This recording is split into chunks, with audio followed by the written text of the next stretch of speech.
Unit 3 differential ఈక్వేషన్స్‌లో unit 3 most important questions అన్నమాట. So, first one అయితే చూద్దాం. dq plus 6d² plus 11dy plus 6y = 0. డెఫినెట్‌గా ఈ క్వెషన్ అయితే వచ్చే ఛాన్స్ గట్టిగా ఉంటదన్నమాట. చాలా ఇంపార్టెంట్. ఇవి ఎవరికంటే ఇప్పటిదాకా కనీసం ఒక్క క్వెషన్ కూడా ప్రాక్టీస్ చేయలేదు, మేము అసలు బుక్కే తీయలేదు అన్న వాళ్ళకైతే వెరీ యూజ్‌ఫుల్ అన్నమాట. చాలా easy questions and repeated questions అన్నమాట. ఖచ్చితంగా అయితే మీరు చదివి తీరాల్సిందే. సో, డామ్ ష్యూర్ క్వెషన్స్ ఒకసారి అయితే చూసుకోండి. నెక్స్ట్ వచ్చేసి చూడండి, సెకండ్ క్వెషన్ అలాగే ఫోర్త్ క్వెషన్, సెవెంత్ క్వెషన్ కూడా చాలా ఇంపార్టెంట్.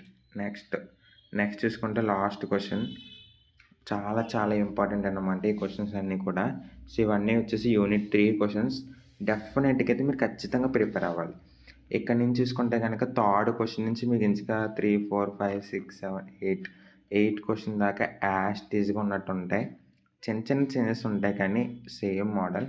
డెఫినెట్‌గా ఒక 5 మార్క్స్, ఒక 10 మార్క్స్ అయితే మీకు ఖచ్చితంగా ఇందులో చదివి వస్తాయి. నేను చెప్పిన 5 యూనిట్స్ ఇంపార్టెంట్ క్వెషన్లు మీరు నేర్చుకుంటే డామ్ ష్యూర్‌గా మీరు పాస్ అయ్యి బయటకు వస్తారు. No doubt. మీరు ఒక్క యూనిట్ స్కిప్ చేసి ఇంకా ఇందులో ఇంపార్టెంట్ నేర్చుకుందామంటే అవ్వదది. నేను చెప్పిన క్వెషన్లు యాజ్ టీజ్ నేర్చుకుంటే మీరు ఖచ్చితంగా పాస్ అవుతారన్నమాట. ఓకేనా? సో, నెక్స్ట్ వీడియోలో అయితే యూనిట్ 4 అయితే చూద్దాం. Thank you.